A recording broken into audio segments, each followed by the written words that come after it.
وبركاته. الحمد لله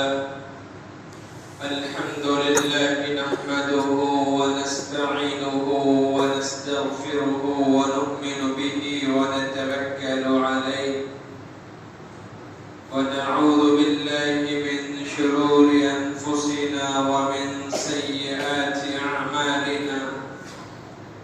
من يهده الله فلا مضل له ومن يضلله فلا هادي له.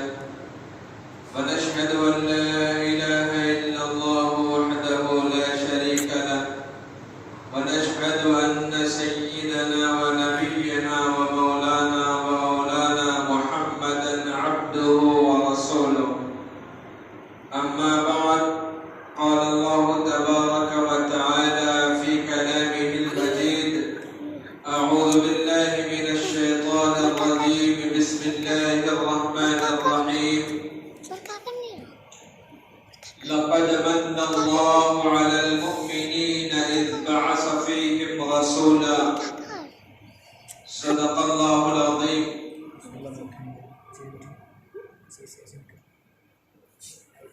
ملت اسلامیہ کے بزرگوں اور نوجوان دوستوں، پردہ نشین خواتین، عفت ماں اور بہنوں، اللہ تبارک و تعالی کا بہت ہی بڑا کرم اور اس کا احسان ہے کہ اس نے ہمیں اور آپ کو ایمان کی دولت عطا کیا اور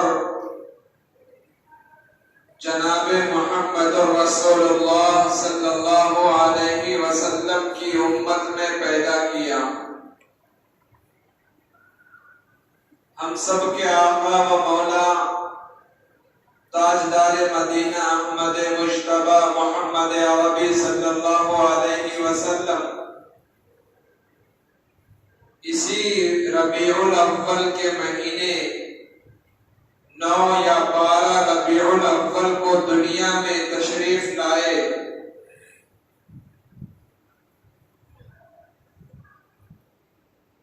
اور ربیع کے معنی آتے ہیں فصل بہار کے. اس سے پہلے جو مہینہ ہوتا ہے وہ خزاں کا مہینہ ہوتا ہے. گرمی کی وجہ سے پیڑوں کے پتے گر جاتے ہیں، گھاس سوکھ جایا کرتا ہے، پارکوں کا عجیب موسم ہو جایا کرتے ہیں. لیکن جیسے ہی فصل ربیع کا مہینہ آتا ہے تو ہر طرف بہار ہی بہار ہوتا ہے. کھیت کھلیانوں میں ہرا بھرا دکھنے لگتا ہے اور ندی تالاب سب بھر جاتے ہیں. پیڑوں کو دیکھیں، اس کے پتوں کو دیکھیں تو نہایت ہی خوبصورت بالکل ہرا ہرا دکھنے لگتا ہے. ہر طرف ہریالی چھا جاتی ہے. ٹھیک اسی طرح اللہ تبارک و تعالی نے اللہ کے نبی صلی اللہ علیہ وسلم کو ایسے وقت میں دنیا میں بھیجا جب ہر طرف گمراہی تھی، ہر طرف ہاؤ کا عالم تھا. بیٹیوں کو زندہ درگور کر دینا کوئی عیب نہیں مانا جاتا تھا اور بیویوں کو کوئی عزت کی نگاہ سے نہیں دیکھتے. اسی طریقے سے بھائیوں میں لڑائی معمولی بات تھی. خاندانوں کی لڑائی تو بہت ہی معمولی بات تھی. گناہ کوئی معیوب چیز نہیں سمجھا جاتا تھا. شراب پانی کی طرح پیا جاتا تھا اور ایک دوسرے کے چھیٹا کشی کو کسی طرح کا عیب نہیں سمجھتے تھے. دنیا انسانیت میں خزاں چھا چکا تھا اور ایسا محسوس ہوتا تھا کہ اب انسانیت بچنے والی نہیں ہے، اب ماحول مکمل پراگندہ ہو چکا ہے، دنیا شاید ختم ہو جائے گی، عجیب ماحول بن چکا تھا۔ تو اللہ تبارک و تعالی نے اپنے پیارے حبیب صلی اللہ علیہ وسلم کو ایسے وقت میں بھیجا کہ وہ بیٹیاں جن کو زندہ درگور کر دیا جاتا تھا، ان کے لیے اللہ کے نبی صلی اللہ علیہ وسلم بہار کی خوشخبری لائے، زندگی کی خوشخبری لائے، بتایا، قوم کو بتلایا کہ اے لوگوں، تمہاری بیٹیاں تمہارے لیے راحت کا سامان ہے، زحمت نہیں ہے، تمہارے لیے رحمت ہے، تمہارے لیے برکت ہے، تمہارے لیے خیر ہے، اور تمہاری مائیں تمہارے لیے جنت ہے، ان کی قدموں میں اللہ نے تمہارے لیے جنت رکھی ہے، اور بیویاں تمہارے لیے اللہ تعالیٰ نے سکون کا سبب بنایا ہے، اسی طرح بہنوں کو اللہ تعالیٰ نے تمہارے لیے عزت بخشی ہے۔ تو میرے بھائیوں، اللہ کے نبی صلی اللہ علیہ وسلم ایسے وقت میں دنیا میں تشریف لائے جب عورتوں کو کوئی قدر نہیں تھی، اور اللہ کے نبی کے آنے کے بعد عورتوں کو عزت ملی، بھائیوں کی لڑائیاں ختم ہوئی، اور دنیا کے اندر جو بدامنی پھیلی ہوئی تھی، جو اللہ تعالیٰ کے ساتھ شرک کا معاملہ مکمل طور پر عروج پر آ چکا تھا، اللہ کے نبی کے آتے ہی وہ ساری چیزیں آہستہ آہستہ ختم ہونے لگی تھی۔ اللہ کے نبی جس دن دنیا میں تشریف لائے تھے، اسی دن قیصر و کسریٰ کے محلات میں زلزلے آ گئے، ان کے 14 کنگورے گرے۔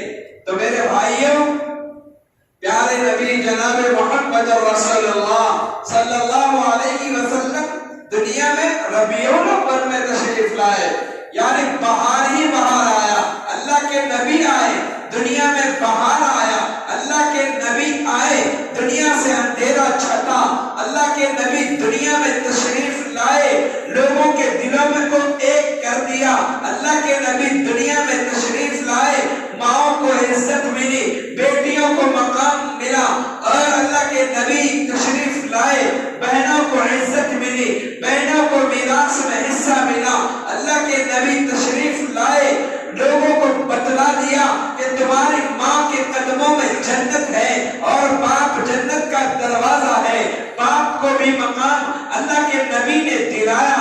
شراب عام تھا، اللہ کے نبی آئے، شراب کو ختم فرمایا، دنیا میں لوگ اللہ سے دور ہو چکے تھے، گمراہی پھیل چکی تھی، اللہ کے نبی تشریف لائے، لوگوں کے اور بت خانوں کے بت گرنے لگے، شرک کا خاتمہ ہونے لگا، اور میرے بھائیوں، اللہ کے نبی صلی اللہ علیہ وسلم ساری دنیا کے لیے رحمت بن کر تشریف لائے، اور اللہ تعالیٰ نے خود گواہی دی، وَمَا أَرْسَلْنَاكَ إِلَّا رَحْمَةً لِلْعَالَمِينَ۔ اللہ تعالیٰ نے فرمایا کہ ہم نے محمد رسول اللہ کو ساری جہان کے لیے رحمت بنایا ہے، ساری جہان کے لیے اللہ تعالیٰ نے جتنی دنیا بنائی ہے سب کے لیے رحمت بنایا ہے۔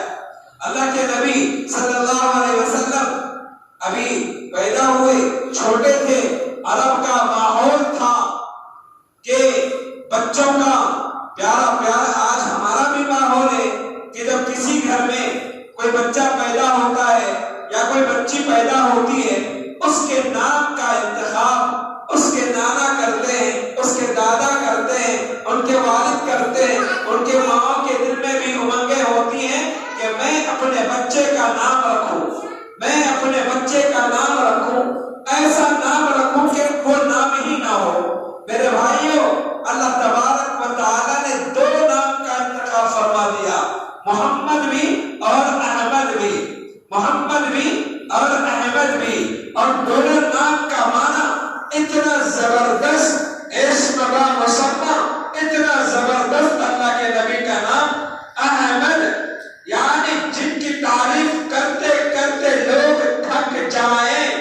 اللہ کے نبی کی تعریف ختم ہی نہ ہو. لوگ آپ کی تعریف کرتے جائیں، آپ کی تعریف ختم ہی نہ ہو. محمد جن کی اتنی تعریف کی گئی کہ ان سے زیادہ ان کی تعریف کسی نے نہ کیا ہو. میرے دوستو، اللہ تبارک و تعالی کے بعد آپ تاریخ کی کتابوں کو اٹھائیے، آپ تاریخ کی کتابوں کا مطالعہ کیجئے، آپ دنیا کے کسی بھی کیسٹ کو، کسی کی ویڈیو کو دیکھیے. اللہ کے نبی سے زیادہ کسی کی تعریف بیان نہیں کی گئی. اللہ کے بعد اگر کسی کی ذات گرامی ہے وہ ہم سب کے آقا و مولا تاجدار مدینہ احمد مجتبی محمد عربی صلی اللہ علیہ وسلم کی ذات ہے، جن کی تعریف اللہ کے بعد سب سے زیادہ کی گئی. آپ کی تعریف میں صرف مسلمانوں نے اپنے قلم نہیں بھگوئے، آپ کی تعریف میں صرف مسلمانوں نے نہیں لکھی، آپ کی تعریف میں کتابیں صرف مسلمانوں نے نہیں لکھی، بلکہ آقا صلی اللہ علیہ وسلم کی تعریف میں تمام مذہب کے اچھے لوگوں نے، بڑے لوگوں نے اور اللہ کے نبی کے دشمنوں نے بھی اللہ کے نبی پر کتابیں لکھ ڈالی اور آخر میں یہی لکھا کہ اگر دنیا میں کوئی ذات اللہ کے بعد تعریف کے لائق ہے اور سب سے زیادہ کسی کی تعریف کی جا سکتی ہے، بلا شک یہ کہا جا سکتا ہے کہ وہ ہم سب کے آقا و مولا تاجدار مدینہ محمد عربی کی ذات ہے. تو میرے بھائیوں، آقا کی شان میں تعریف کفار بھی لکھتے ہیں، یہود بھی لکھتے ہیں، نصرانی بھی لکھتے ہیں، سکھ بھی لکھتے ہیں، اور دنیا کے اندر جتنے مذاہب ہو سکتے ہیں سب نے اللہ کے نبی کی شان میں لکھا ہے. انگریزوں نے بھی اللہ کے نبی کے شان میں لکھا ہے. لوگوں نے اللہ کے نبی کی برائی لکھنی چاہیے یا اللہ کے نبی کے نام کو پیچھے کرنا چاہا. آخرکار سارے کے سارے، یہاں تک کہ دشمنان اسلام، یہاں کے اللہ کے نبی کے سے نفرت کرنے والے لوگ بھی عاجز آ گئے. لوگوں نے اللہ کے نبی کی تعریف میں آخر میں یہی کہا کہ ہمارے پاس آقا کی تعریف کے لیے جملے نہیں ہیں، ہمارے پاس اتنا علم نہیں ہے، اللہ کے نبی کی تعریف صرف اللہ ہی کر سکتا ہے. تو خیر میرے بزرگوں، ہم اس نبی کے امتی ہیں جسے محمد عربی صلی اللہ علیہ وسلم کے نام سے دنیا جانتی ہے، اور جن کی امت میں پیدا ہونے کے لیے نبیوں نے دعائیں کی، اور جن کے جھنڈے تلے آنے کے لیے نبیوں نے دعائیں کی. میرے بھائیوں، اللہ کے نبی صلی اللہ علیہ وسلم کا نام احمد اتنا پیارا نام کہ اللہ کے نبی صلی اللہ علیہ وسلم جب میدان محشر قائم ہوگا، جب لوگ نفسا نفسی کے عالم میں ہوں گے، اس وقت اللہ کے نبی کے ہاتھ میں ایک جھنڈا ہوگا، اس کا نام ہوگا لواء الحمد. اس کا نام ہوگا لواء الحمد، یعنی تعریف کا جھنڈا. امت محمدیہ اللہ کے نبی کے جھنڈے کے نیچے ہوں گے، اور اللہ کے نبی صلی اللہ علیہ وسلم کو جنت میں جو گھر دیا جائے گا اس گھر کا نام ہوگا بیت الحمد. اس گھر کا نام ہوگا بیت الحمد. میرے بھائیوں، اللہ تعالیٰ اپنے نبی کی تعریف کہاں نہیں کرتا؟ عرش پہ دیکھو اللہ کے نبی کی تعریف ہے، اللہ کے نبی کا نام ہے. فرش پہ دیکھو اللہ کے نبی کا نام ہے. آپ نماز میں پڑھو اللہ کے نبی کا نام ہے. آپ نماز سے باہر دیکھو اللہ کے نبی کا نام ہے. اللہ نے قرآن کو پیدا کیا، اللہ نے کتاب عطا فرمائی، اللہ کے نبی صلی اللہ علیہ وسلم کے زبان اقدس سے نکلے ہوئے الفاظ کو جسے ہم سنت کہتے ہیں، اللہ تعالیٰ نے اللہ کے نبی کی ایک ایک سنتوں کو قیامت تک کے لیے محفوظ کر دیا. یہ صرف نبی کی شان ہو سکتی ہے، آپ کے علاوہ کسی کی یہ شان نہیں ہے. کسی کی کتاب محفوظ نہیں ہے، کسی کی سنت محفوظ نہیں ہے، کسی کا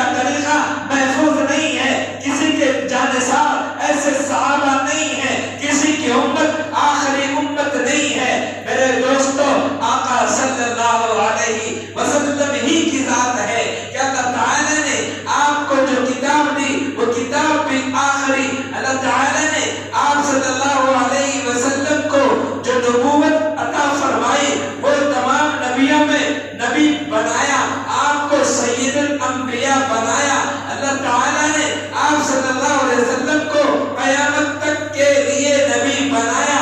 اللہ تعالیٰ نے آپ کی امت کو قیامت تک کے لیے آخری امتی بنایا. سب سے بعد میں آنے والی امت، سب سے بعد میں آنے والے نبی. لیکن جب معاملہ دیکھتے ہیں میدان محشر میں تو سب کے سب پیچھے ہیں اور اللہ کے نبی آگے ہیں اور اللہ کے نبی کی امت آگے ہے. میرے بھائیوں، اللہ کے نبی صلی اللہ علیہ وسلم کا مقام اللہ تعالیٰ نے سب سے اونچا بتایا. اللہ تعالیٰ نے سب سے اونچا بتایا. تو خیر، میں یہ کہہ رہا تھا کہ اللہ کے نبی صلی اللہ علیہ وسلم کو جو جھنڈا دیا جائے گا میدان حشر میں، اس کا نام لواء الحمد ہوگا. اللہ کے نبی صلی اللہ علیہ وسلم کو جو گھر دیا جائے گا وہ بیت الحمد ہوگا. اور اللہ کے نبی صلی اللہ علیہ وسلم کو جو خاتون لینے کے لیے، جو خاتون اللہ کے نبی کو بچپن میں پرورش کے لیے، دودھ پلانے کے لیے مکہ مکرمہ پہنچی، وہ ان کا نام بھی کیا بہترین نام حلیمہ سعدیہ. بنو سعد کی بیٹی حلیمہ سعدیہ تھی. وہ آتی ہیں اور جب ان کی تمام سہیلیاں آپس میں 10-12 سہیلیاں مشورہ کرتی ہیں کہ چلو ہم لوگ اپنے گھر کا خرچ چلانے کے لیے، اپنے گھر کا اور اپنے شوہر کا ہاتھ بٹانے کے لیے چلو مکہ چلتے ہیں، وہاں سے بچے لائیں گے، ان کی پرورش کریں گے اور اسے جو پیسے ملیں گے ہمارے گھر کا خرچ چلے گا. چنانچہ حضرت حلیمہ سعدیہ رضی اللہ تعالی عنہا اپنے سعد قبیلے سے نکلتی ہیں اور مکہ مکرمہ پہنچتی ہیں. اور جیسے ہی حضرت حلیمہ نکلتی ہیں ان کے پاس 2 سواری ہوتی ہے، ایک اونٹنی ہوتی ہے، ایک خچر ہوتا ہے. لیکن دونوں اتنے کمزور ہیں کہ چلنے کی سکت بالکل نہیں ہے. کبھی چلتا ہے، کبھی رک جاتا ہے. اونٹنی چلتی ہے، رک جاتی ہے. ان کی سہیلیوں نے کہا، اے حلیمہ، ہمیں تم پر بڑا ترس آ رہا ہے. اگر ہم تمہارے پیچھے پیچھے چلے، اگر ہم تمہارے پیچھے پیچھے چلے تو مکے کے سارے بچے دوسری عورتیں لے کر چلی جائیں گی. مکے کی دوسری عورتیں بچوں کو لے کر چلی آئیں گی اور ہمارے ہاتھ خالی رہ جائیں گے. ایسا کرو، تم آہستہ آہستہ آؤ، ہمیں اجازت دے دو، ہم آگے چلے چلتے ہیں. حضرت حلیمہ سعدیہ نے کہا، بہنوں تم جا سکتی ہو، میں کیا کروں، ہماری سواری کمزور ہے، ہماری اونٹنی، ہمارا خچر کمزور ہے، ہم آئیں گے. اپنے شوہر کے ساتھ آہستہ آہستہ آ رہی ہیں. اور جب حضرت حلیمہ سعدیہ مکہ مکرمہ پہنچتی ہیں تو انہوں نے دیکھا کہ جتنی خواتین، جتنی عورتیں آئی تھی ان کے ساتھ، سب کے سب کو بچہ مل چکا ہے اور سب بچوں کو لے کر جا رہی ہیں. اللہ کے نبی جناب محمد رسول اللہ صلی اللہ علیہ وسلم بھی انہی بچوں میں ایک بچے تھے، انہی بچوں میں ایک بچے تھے.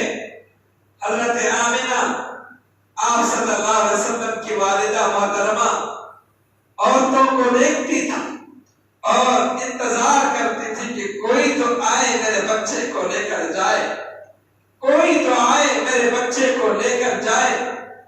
مگر اللہ تعالیٰ نے سب کے مقدر میں نہیں لکھا، اللہ تعالیٰ نے سب کے مقدر میں خدمت نہیں لکھی. آقا کی خدمت سب کے مقدر میں نہیں. اللہ کے نبی کے کو خواتین آتی دیکھتی، اللہ کے نبی خود چہرہ موڑ لیتے تھے، اللہ کے نبی چہرہ موڑ لیتے تھے، کسی کی طرف متوجہ نہیں ہوتے تھے. جب سب کو پتا چلتا یہ بچہ یتیم ہے، اس کا باپ نہیں ہے، سب چھوڑ کر چلے جاتے. حضرت حلیمہ سعدیہ کو پتا چلا جتنے بچے تھے سب جا چکے ہیں، ایک بچہ ہے، وہ عبد المطلب کے گھر میں ان کا پوتا ہے. آتی ہے حضرت آمنہ نے بڑے دکھے دل سے کہا، بہن اب تک تو بہت عورتیں آئی، لیکن چونکہ بچہ یتیم ہے، کوئی لے جانے کو تیار نہیں ہے، تم بھی کیا دیکھو گی؟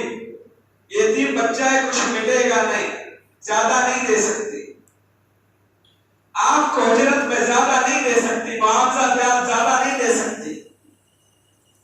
تو انہوں نے سوچا کہ خالی ہاتھ جانے کے بجائے کچھ تو لے کر جانا، تو کہا بہن ایسا کرو بچے کو تو دکھا دو۔ چنانچہ اللہ کے نبی صلی اللہ علیہ وسلم پیچھے تھے، حضرت حلیمہ سعدیہ گئی، اللہ کے نبی نے حضرت حلیمہ سعدیہ کو دیکھا اور خوب مسکرائے۔ اللہ کے نبی کی مسکراہٹ دیکھ کر حضرت حلیمہ سعدیہ کا دل چاک ہو گیا، قربان ہو گئی اللہ کے نبی کی مسکراہٹوں کو دیکھ کر، دیوانی ہو گئی۔ کہنے لگی، سوچنے لگی کہ میں نے تو ایسا بچہ دیکھا ہی نہیں، ایسی مسکراہٹ میں نے کبھی نہیں دیکھا، یہ تو صرف اس بچے کی مسکراہٹ اس کی اپنی خوبصورتی ہے۔ وہ حضرت آمنہ کے پاس آئی، کہنے لگی بہن بچہ تو بڑا خوبصورت ہے، میں نے اپنے گاؤں میں اتنا خوبصورت بچہ نہیں دیکھا، میں نے قریہ دیہات میں ایسا خوبصورت بچہ نہیں دیکھا۔ حضرت آمنہ نے کہا، اے بہن میں تو مکے اور مدینے میں رہی ہوں، میں نے نہ مدینے میں نہ شہر میں اتنا خوبصورت بچہ دیکھا، نہ مکے شہر میں اتنا خوبصورت بچہ دیکھا۔ وہیں پر حضرت عبد المطلب موجود تھے، انہوں نے کہا تم لوگوں نے تو دیہات میں ایسا خوبصورت بچہ نہیں دیکھا، اور اے آمینہ تم نے تو شہر میں اتنا خوبصورت بچہ نہیں دیکھا، میں نے تو ملکوں کا سفر کیا ہے، میں نے تو ملکوں کا سفر کیا ہے، میں نے ملکوں میں بھی ایسا خوبصورت بچہ نہیں دیکھا۔ حضرت جبرائیل نے کہا کہ اے لوگوں تو نے تو ایسا خوبصورت بچہ گاؤں میں نہیں دیکھا، قریہ نہیں دیکھا، شہروں میں نہیں دیکھا، ملکوں میں نہیں دیکھا، میں نے تو پوری دنیا میں ایسا خوبصورت بچہ نہیں دیکھا۔ اور عبد المطلب نے کہا اگر جبرائیل امین سے میری ملاقات ہو اور میں جبرائیل امین سے کہوں اے جبرائیل امین اللہ سے پوچھنا کیا آپ نے اتنا خوبصورت بچہ دیکھا ہے، تو جبرائیل امین سوال کرتے اور اللہ کہتا کہ میں نے ساری دنیا کی تخلیق کی، میں نے ساری دنیا کے انسانوں کو بنایا، میں نے ساری دنیا کے بچوں کو پیدا کیا، لیکن سارے عالم کے اندر اتنا خوبصورت بچہ نہیں دیکھا۔ اللہ جس کی تعریف کرتا ہو۔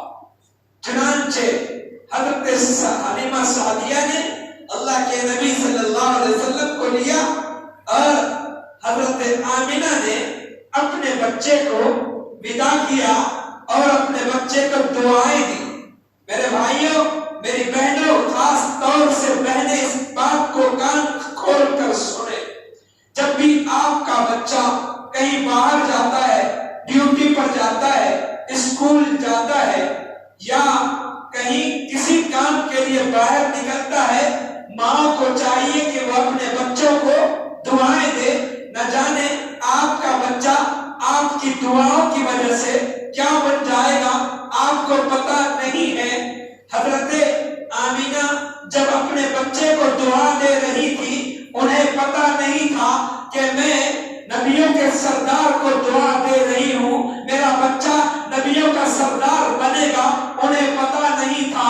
حضرت ہاجرہ نے اپنے بچے کو دعائیں دی، انہیں پتہ نہیں تھا کہ میں اپنے بیٹے کو ودا کر رہی ہوں، میں اپنے بیٹے کو بھیج رہی ہوں، دعائیں دے کر بھیج رہی ہوں، ابھی تو اس کا نام اسماعیل ہے، لیکن انہیں کیا پتا تھا کہ ان کی دعاؤں کی برکت سے ان کا بیٹا جب واپس آئے گا اسماعیل ذبیح اللہ بن کر آئے گا۔ حضرت موسیٰ علیہ السلام کی ماں کو بالکل پتا نہیں تھا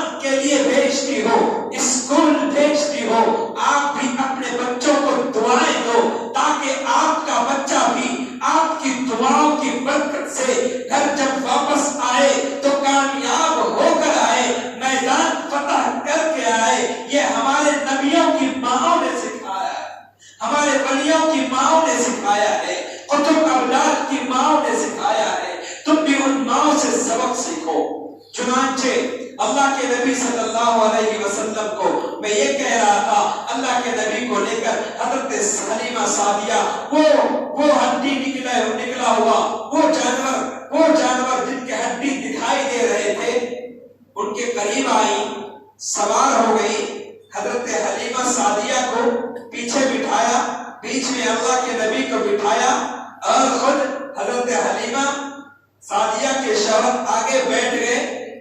سواری چلنے کا نام نہیں لے رہی ہے، اونٹنی آگے بڑھنے کا نام نہیں لے رہی ہے، بیٹھ جاتی ہے۔ پھر اللہ کے نبی نے فرمایا، اے حلیمہ ایسا کرو، میں تو بار بار دیکھ کر تنگ آ چکا ہوں، پتا نہیں اس اونٹنی کو کیا ہو گیا ہے، یہ اونٹنی کھڑی ہوتی ہے، کھڑی ہوتی ہی نہیں، چلتی ہی نہیں، یہ تم ایسا کرو آگے بیٹھ جاؤ اور میں پیچھے بیٹھ جاتا ہوں، لگام کو میں پکڑ لیتا ہوں، رسی کو میں پکڑ لیتا ہوں، تم اس بچے کو سامنے بٹھا دو۔ جیسے ہی انہوں نے یہ ترکیب کی، حضرت حلیمہ سعدیہ کے شوہر نے اللہ کے نبی صلی اللہ علیہ وسلم کو آگے بٹھایا، ان کے پیچھے حضرت حلیمہ سعدیہ بیٹھی، ان کے پیچھے حضرت حلیمہ سعدیہ کے شوہر بیٹھے۔ جو ہی بیٹھنا تھا، اللہ کے نبی صلی اللہ علیہ وسلم جس سواری میں بچپن میں قدم رکھا، اس سواری کا عالم یہ ہو گیا، وہ تیز رفتار، برق رفتار، اس کی رفتار اتنی تیز تھی کہ وہ عورتیں جو صبح مکے سے نکلی تھی، ابھی وہ آدھے راستے کو نہیں پہنچی، حضرت حلیمہ سعدیہ کی سواری میں ایسا ہوا کہ جان آ گیا، اتنا جان آیا کہ سب کے آگے چلی گئی اور گھر سب سے پہلے پہنچ گئی۔ حضرت حلیمہ سعدیہ کے شوہر نے کہا، یہ بچہ بڑا برکتی ہے، یہ بچہ بڑی رحمت ہے، یہ بچہ خیر ہے، کیونکہ یہ بچہ ہماری سواری پر جیسے ہی آیا، اس سواری میں جان آ گئی، اور وہ اونٹنی جس کا دودھ نکلتا نہیں تھا، ہم پریشان ہوتے تھے، اس اونٹنی میں دودھ بھر آیا، اتنا دودھ آیا کہ ہم پی کر سیراب ہو گئے، خود بھی پیا، بچے کو بھی پلایا، اور جیسے ہی گھر پہنچے دیکھا کہ ان کے بکریوں میں سارے علاقے کی قبیلے بنو سعد کی جتنی بکریاں تھی، ان کی بکریوں سے اچھی ہوا کرتی تھی، لیکن جب گھر پہنچے اللہ کے نبی کا قدم مبارک حضرت حلیمہ سعدیہ کے گھر میں پہنچا تو ان کی بکریوں میں دودھ آ گئے۔ آپ نے کے شوہر نے برتن منگایا، دودھ نکالنا شروع کیا، دودھ نکالنا شروع کیا، برتن بھر گیا، دوسرا برتن منگایا، وہ بھی بھرا، تیسرا منگایا، وہ بھی بھرا، یہاں تک کہ لکھا ہے کہ جتنے بھی برتن تھے سارے کے سارے برتن بھر گئے، اور لوگوں نے کہا، اے آمنہ یہ بچہ کوئی معمولی بچہ نہیں ہے۔ خود حضرت حلیمہ سعدیہ نے کہا، یہ بچہ کوئی معمولی بچہ نہیں ہے، یہ خیر ہے، یہ برکت ہے، یہ جب سے آیا ہے اس علاقے کی رونق ہی بدل گئی ہے، اس علاقے میں رحمت ہی رحمت چھا چکا ہے۔ تو میرے بھائیوں، اللہ کے نبی صلی اللہ علیہ وسلم نے بچپن میں جس گھر میں رکھا وہ گھر رحمت کا گھر بن گیا، جس گھر میں اللہ کے نبی نے بچپن میں قدم رکھا وہ گھر برکت کا گھر بن گیا۔ تو میرے بھائیوں، اسی لیے تو اللہ تعالیٰ نے کہا، وَمَا أَرْسَلْنَاكَ إِلَّا رَحْمَةً لِلْعَالَمِينَ۔ اللہ سے دعا کریں اللہ تعالیٰ ہمیں نبی اکرم صلی اللہ علیہ